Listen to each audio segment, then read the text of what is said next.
Hey guys, going to share a little bit today about privacy protection. Just want to give you a rundown of what privacy protection is, what all the advantages are of protecting your privacy online. I'm going to go into some of the disadvantages of privacy protection, and then some of the laws that cover privacy specifically in the United States. So first off, what is privacy protection? It's pretty self-explanatory. It's basically just taking steps to prevent either websites or other people or basically anybody but yourself from seeing certain information that you would like to keep private. Each person's definition of privacy is different, so you might have a different idea of what is private as opposed to someone else who may have a stricter idea of what is actually private, or more liberal, open idea of what privacy is. So the advantages of privacy protection: number one, you'll protect your personal data. So if you want to keep your bank account information safe, your credit card number safe, or even like your address or other information, you can keep that safe by protecting your privacy. So there's a number of ways you can do that, but it's always a good idea to keep your information private and secure, especially your credit card and payment information, which someone could use to steal money from you. Another important advantage that we need to discuss is you can stop websites from targeting you specifically with advertisements. So you may notice that if you go to Amazon and look at a product, you go to other websites and there's display ads all over for the product you just looked at.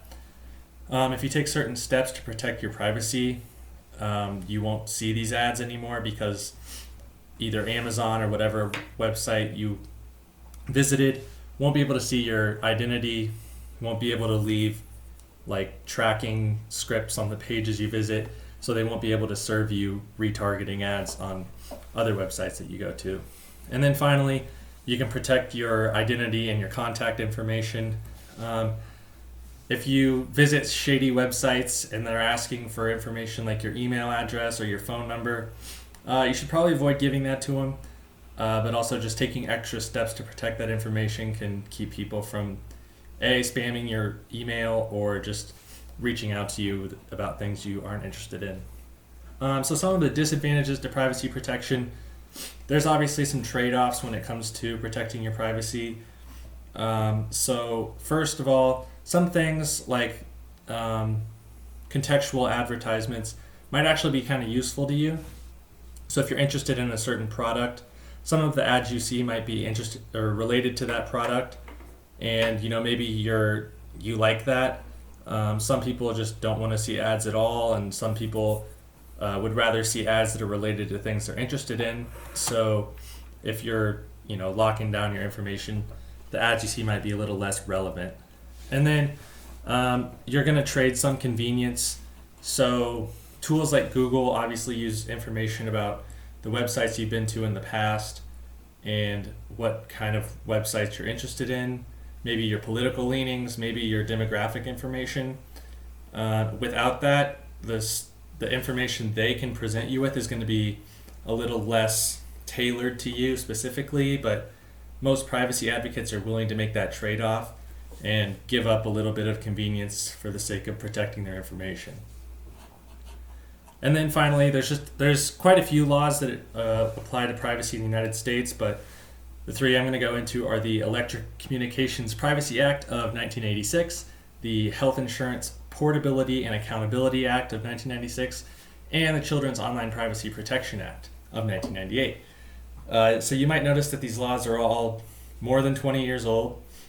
One was enacted in the 80s, two of them were in the 90s, which is kind of interesting considering all the technological developments that have taken place in the last decade, and even since those laws have been put into place. So the Electronic Communications Act was mainly put in place to prevent the government from wiretapping people's phone calls, but it's also been applied to keeping the government from monitoring people's internet activity or any digital communications that could take place over the internet.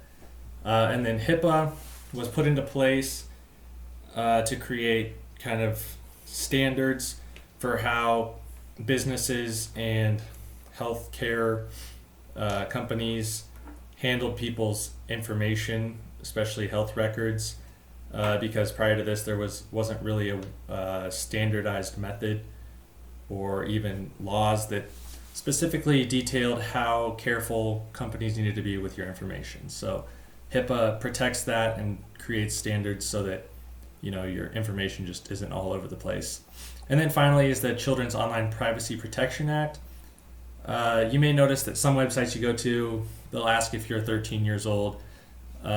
This act put laws into place that protected minors and specifically people under the age of 13 from viewing certain information, or at least requiring young people to get consent from a parent or guardian before viewing certain websites. And this law is debatable whether or not it's effective, because most kids can just say, yeah, I got consent, which it mainly just protects the websites that they're visiting and not the children themselves, but I guess it's a good act to have in place. So privacy, it's important, but people have differing views on what information should be public and what should be kept private. So it's kind of up to you. Let me know in the comments section what you think.